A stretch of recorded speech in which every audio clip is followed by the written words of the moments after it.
Selamat datang kepada seluruh peserta uji kompetensi tenaga kesehatan tahun 2020. Berikut akan kami sampaikan materi briefing peserta uji kompetensi tenaga kesehatan. Adapun tujuan dari briefing ini adalah: pertama, seluruh peserta memahami ketentuan umum ataupun protokol kesehatan yang berlaku. Kedua, memahami ketentuan uji kompetensi nasional. Ketiga, memahami tata tertib pelaksanaan uji kompetensi nasional. Dan yang terakhir, memahami bagaimana penggunaan aplikasi uji kompetensi nasional. Berikut ini adalah jadwal pelaksanaan ujian untuk masing-masing program studi. Untuk D3 Kebidanan, D4 Kebidanan dan Pendidikan Profesi Bidan pada tanggal 18 sampai 20 Juli 2020, Nurse D3 dan D4 Elektromedis, D3 dan D4 Terapi Gigi pada tanggal 25 sampai 27 Juli 2020. D3 dan D4 Keperawatan, D3 Sanitasi, D4 Sanitasi Lingkungan, D3 dan D4 Gizi, D3 dan D4 Teknologi Laboratorium Medis, D3 Teknik Gigi, D3 Rekam Medis, D3 Radiologi, D3 Optometri, D3 Fisioterapi, D4 Fisioterapi, D3 dan D4 Keperawatan Anestesi akan dilaksanakan pada tanggal 8 hingga 10 Agustus tahun 2020. Waktu ujian, waktu dan sesi pelaksanaan ujian untuk masing-masing peserta dapat dilihat di kartu peserta ujian. Adapun pelaksanaan sesi 1, 3, dan 5 pada wilayah Indonesia Barat pada pukul 8.30 sampai 11.30, Indonesia Tengah pada pukul 9.30 sampai 12.30, Indonesia Timur pada 10.30 sampai 13.30. Untuk sesi 2, 4, dan 6 dimulai pada pukul 13 sampai 16 pada waktu Indonesia Barat, pukul 13.30 sampai 16.30 pada Indonesia Tengah, 14.30 sampai 17.30 pada wilayah Indonesia Timur. Perlu diperhatikan, khusus untuk bidan di sesi 2 akan dimulai pada pukul 14 di wilayah Indonesia Tengah. Dan di antara waktu sesi 1, 2, 3, 4, 5, dan 6 ada karantina yang dapat dilihat jadwalnya pada tayangan ini.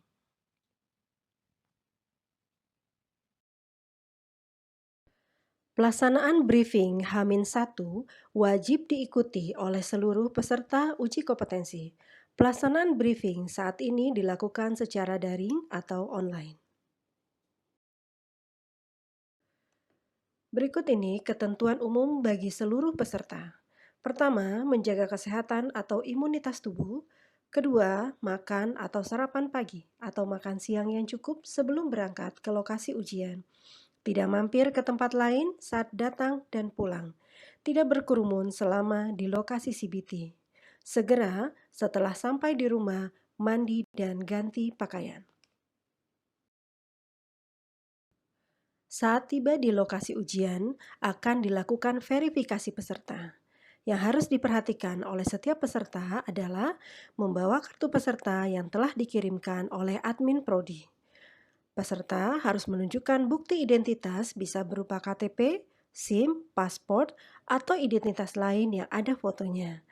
Dan juga ijazah atau surat keterangan yudisium yang ditunjukkan kepada pengawas. Peserta wajib membawa bukti briefing berupa foto atau gambar saat mengikuti briefing.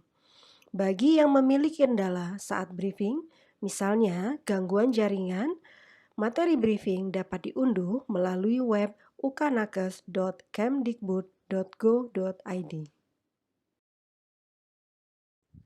Terkait dengan kondisi pandemi COVID-19, ada beberapa ketentuan khusus yang perlu diperhatikan oleh seluruh peserta. Pertama, cuci tangan dengan sabun atau menggunakan hand sanitizer sebelum memasuki ruang tunggu atau ruang karantina ujian. Kedua, mengganti masker dari rumah dengan masker bedah yang diberikan oleh panitia saat peserta sampai di lokasi CBT. Ketiga, memakai sarung tangan yang diberikan oleh panitia. Keempat, pemeriksaan suhu tubuh sebelum masuk ruang ujian menggunakan termogan. Peserta yang dalam kondisi sakit dan suhu di atas 37,5 derajat Celcius dalam 2 kali pengukuran tidak diperkenankan untuk mengikuti ujian. Terakhir, pemeriksaan peserta sebelum masuk ke ruang ujian menggunakan metal detektor. Selanjutnya adalah penjelasan tentang pelaksanaan ujian.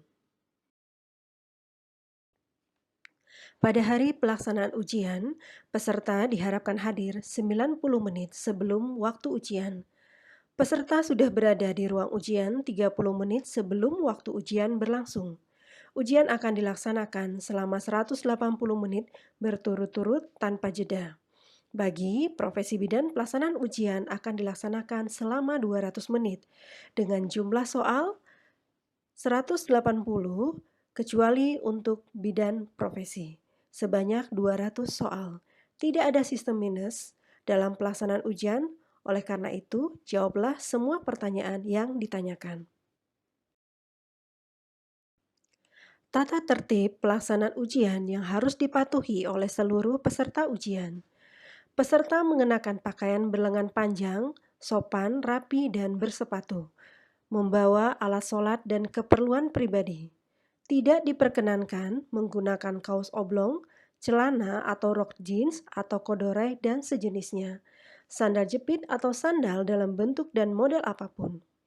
Alat komunikasi seluruhnya harus dimatikan dan disimpan di dalam tas, tidak dibawa ke tempat duduk peserta.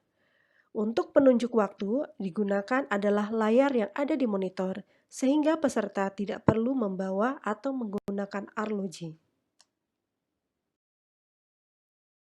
Selanjutnya, seluruh barang-barang termasuk buku, catatan, atau tas peserta dikumpulkan di tempat yang telah disediakan oleh panitia ujian. Peserta dihimbau untuk tidak membawa barang berharga yang tidak diperlukan untuk pelaksanaan ujian.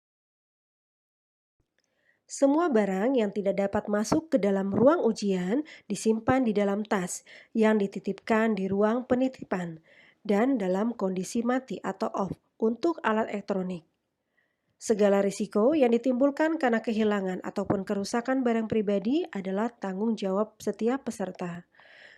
Peserta ujian diperbolehkan membawa obat-obatan pribadi seperti inhaler di ruang ujian, tetapi harus dititipkan kepada pengawas lokal.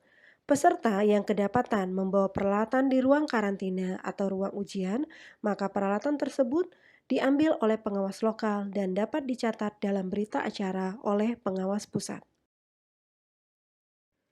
Berikut ini adalah tata tertib pelaksanaan ujian.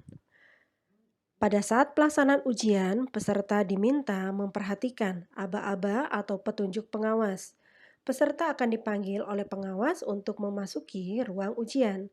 Peserta diminta berdiri di samping bangku peserta sampai diperintahkan duduk oleh pengawas.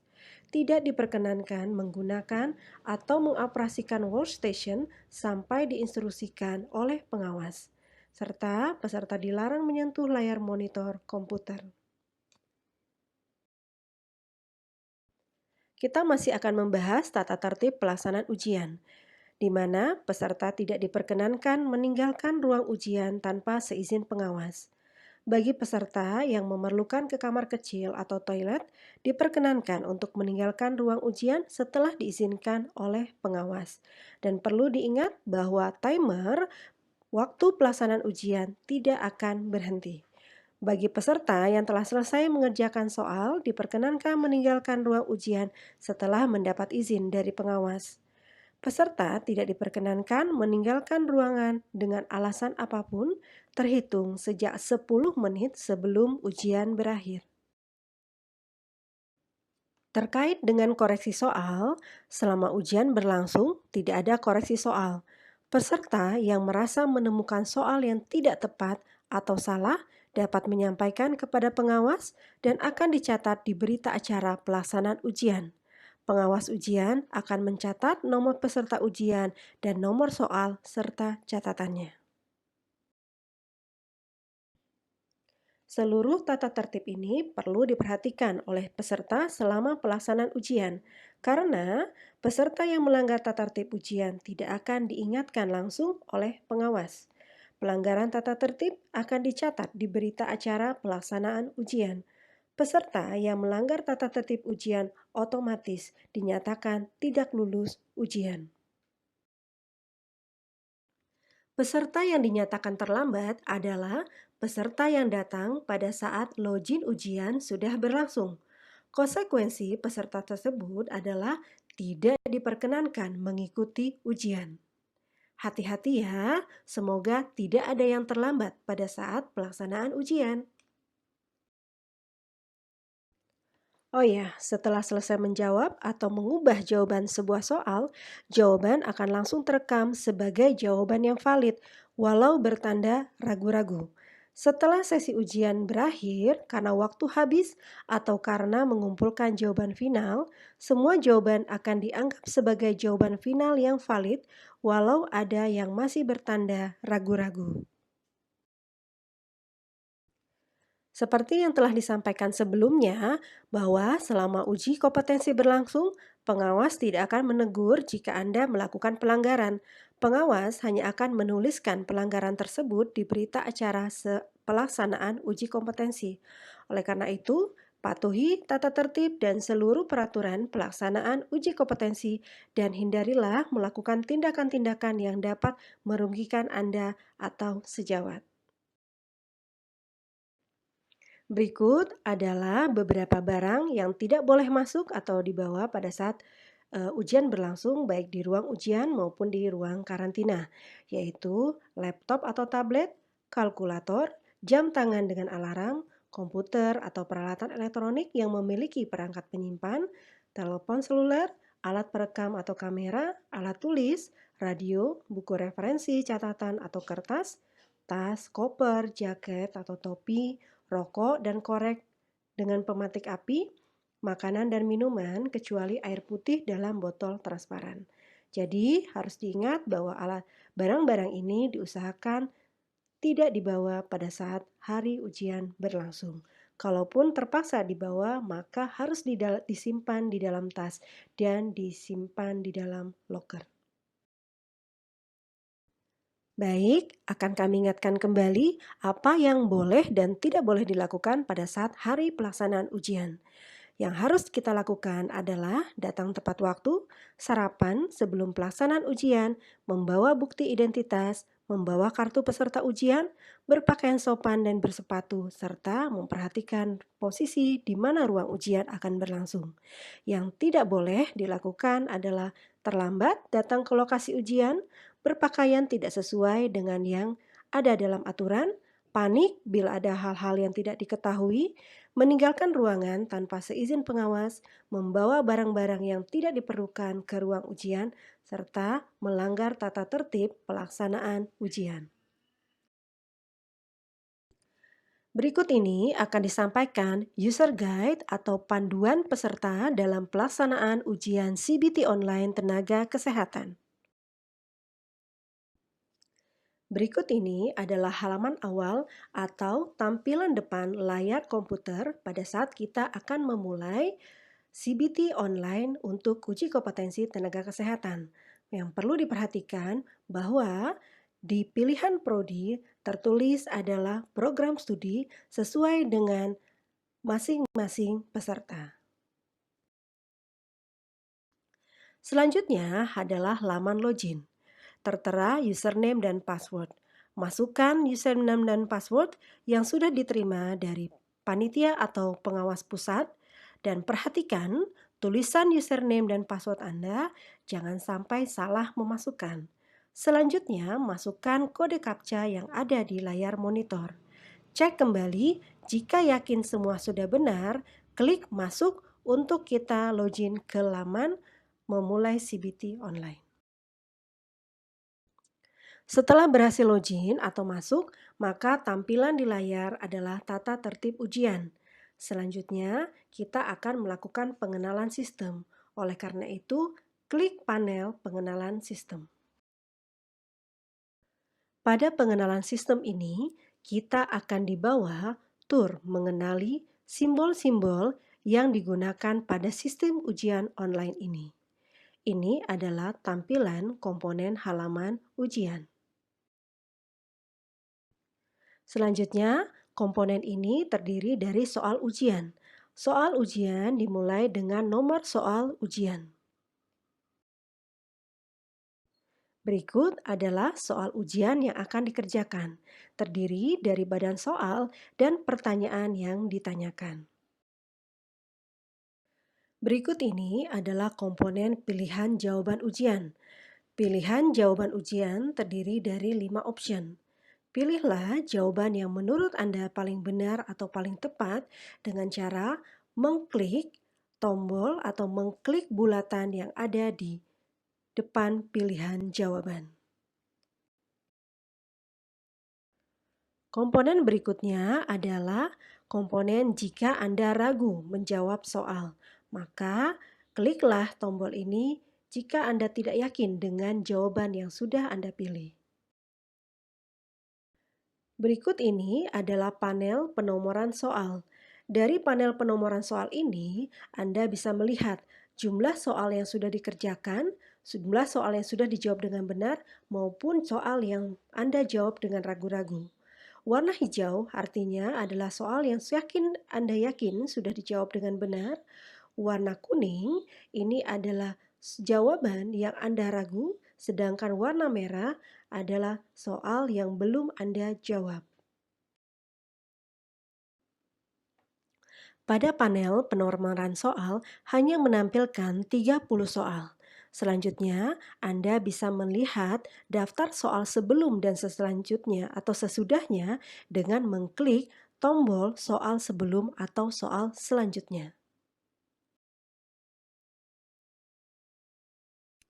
Berikutnya adalah panel sisa waktu.